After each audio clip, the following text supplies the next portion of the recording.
Generally, a form of matter in physics is either a wave or a particle. Today, however, we're going to be talking about other mysteries of physics that actually behave as both waves and particles. Imagine if I had a bunch of table tennis balls and was constantly throwing them, one at a time, towards a screen that had two slits.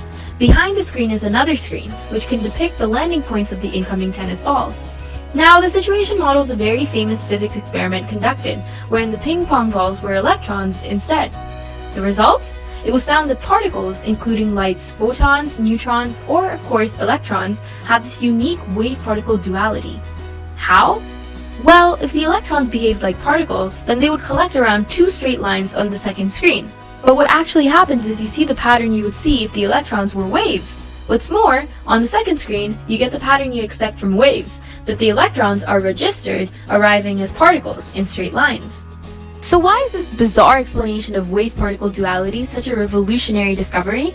Well, this experiment also found that if we cover one of the two slits, the lines characteristic of wave nature would disappear. This means that the pattern is actually a result of the electron going through both slits simultaneously. Each individual electron does not choose to pass through one slit or another, but chooses to take both these paths at the same time. This is known as a superposition of states. Now, the significance of this continues because it speaks to the ability of quantum objects, which are really bizarre, small things, to be in two states at once. Essentially, the idea of quantum superposition is a result of the wave-particle duality of everything. Superposition is the true mystery here. Let's say you had a magic ball contained in a box that could either turn red or blue. According to this logic, before you open the box, the magic ball has an equal probability of being red or blue. We can say that it is in a superposition state. This property is exhibited by electrons in physical models, too. For instance, an electron is pretty much all over the place when it surrounds an atom. We aren't able to determine where it is at a particular time without measuring its position. This is like how we don't know if the magic ball is red or blue until we open the box. This leads us to an even more crazy phenomenon. Imagine I now had two boxes with one magic ball in each of them. What happens then is that we can completely eliminate the possibility of both the magic balls turning out to be the same color.